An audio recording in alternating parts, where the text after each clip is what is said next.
All right, let's now answer this example before us by kind of considering the general things that we read up here.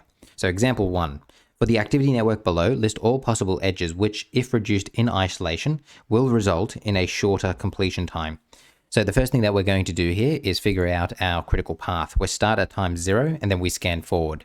So I'm going to go 7, 3, 7. Now these are the same number, so I don't have to circle one or the other. 7 plus 6 is going to be 13. 7 plus 5 is going to be 12. 3 plus 4 is going to be 7. 12 is my bigger number. 12 plus 6 will be 18. 13 plus 4 is going to be 17. Circle my biggest number. That's going to be 18. That means my minimum completion time will be 18. We'll then grab our red pen out and do our backward scan here.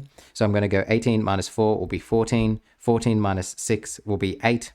I'll go 18 minus 6 will be 12. 12 minus 5 will be 7. 7 is my smaller number. 7 minus 7 will be 0. 7 minus 4 will be 3.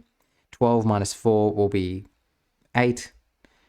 3 is my smaller number. 3 minus 3 will be 0. Having now done that, I can figure out my critical path, and hopefully you can see there's actually going to be 2 in this case. I could go 0, 0, 7, 7, 12, 12, 18, 18.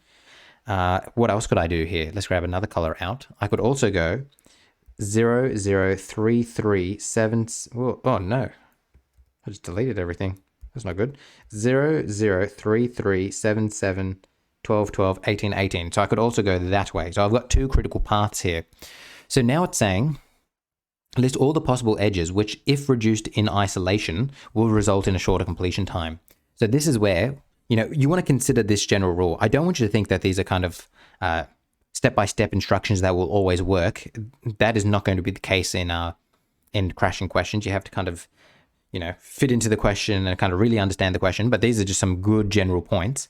And one of these good general points is if there is more than one critical path and the activity is on one of the critical path, reducing it in isolation will not reduce the overall completion time.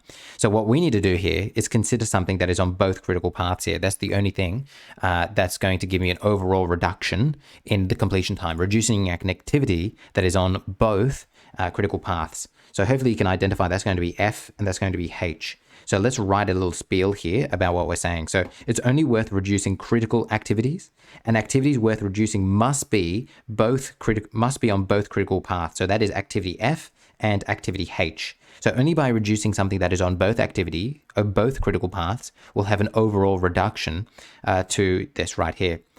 And yeah, that's how it works.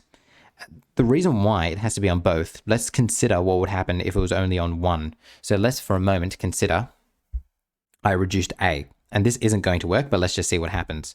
So let's just say I reduced it by 1 hour and it became 6. So this means that this is no longer going to be 7, it will be 6 there. Well, do you see how I haven't achieved anything? Because we know that, for activity F to begin, I have to hit 7 hours. So even though I've reduced this time right here, I'm still waiting for 7 to occur. So that was pointless, wasn't it? And that's kind of the thinking behind what we've just done and why F and H are our answers.